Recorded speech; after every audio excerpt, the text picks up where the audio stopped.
So yesterday I watched a video, I'll tag the creator, and they mentioned symptoms that overlapped in Latino culture. And she was diagnosed with ADHD later as an adult. And I also had some similar thoughts last year when I was experiencing burnout, specifically how those symptoms are hidden in our culture. And then some of it is like positive coping strategies.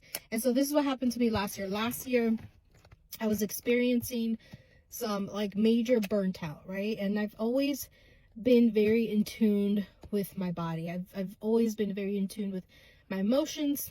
Is just how I am. And so I was experiencing burnout, higher anxiety than usual. I'm undiagnosed anxiety, but I will bite my fingernails off completely if I allowed it. High anxiety. And so last year I'm experiencing these strong emotions.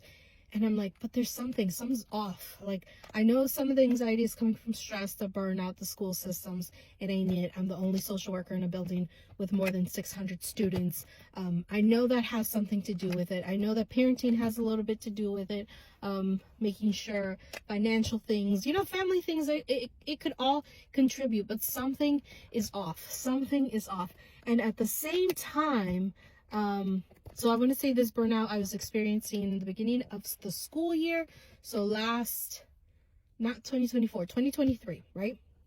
And then in 2024, January 2024, the first week in January is my daughter's birthday. And she decides that she wants to learn how to roller skate. So we consistently go roller skating every Wednesday, and it's so freeing. It's like so amazing. I love it.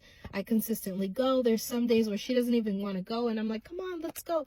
And consistently Wednesday we're going roller skating, listening to music. And then around March, I'm like, I kind of want to add more exercise to my routine. So I start going to this exercise dance class on Tuesdays. I specifically go to this dance class and I love it.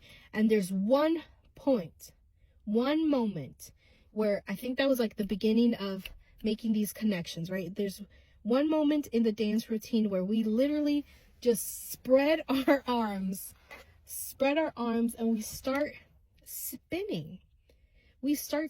And that movement was so freeing, was so relieving.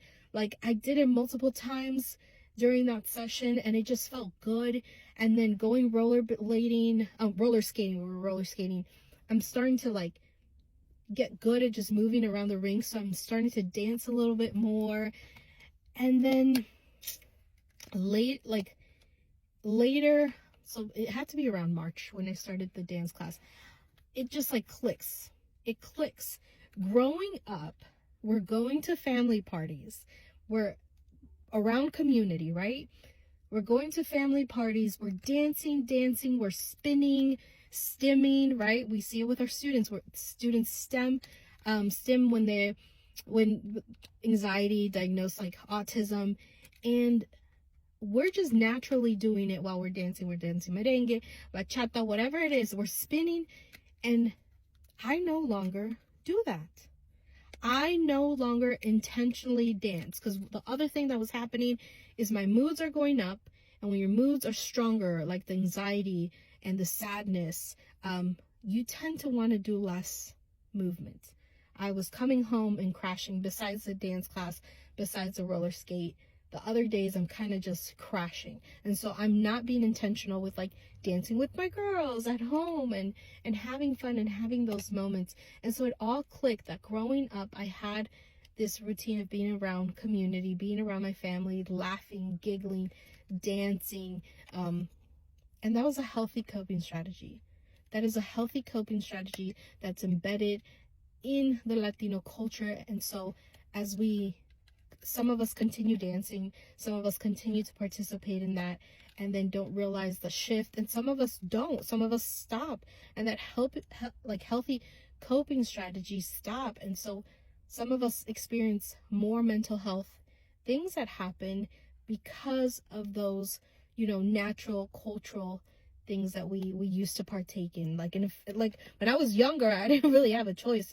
Either I went with my dad, or like I wasn't gonna stay home. Sometimes the parties were at your own home, so like you kind of don't have the chance to say you don't want to be part of something. So we I don't want to say forced, right? I don't want to say I was forced to dance, but I was partaking in these healthy coping strategies, unknowingly how much it did have a positive impact on me. And so I'm grateful. I'm grateful that I was able to learn some coping strategies.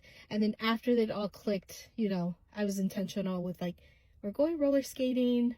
My mom even started roller skating, and I'm going to these dance classes, and I'm gonna spend more at home. And once in a while, me and my husband will go out, and we'll have dance concerts at my house with just my girls. Like if I feel like I need that movement, then I'll do that movement at home. But I loved her video, and it kind of just reminded me of that burnout last year.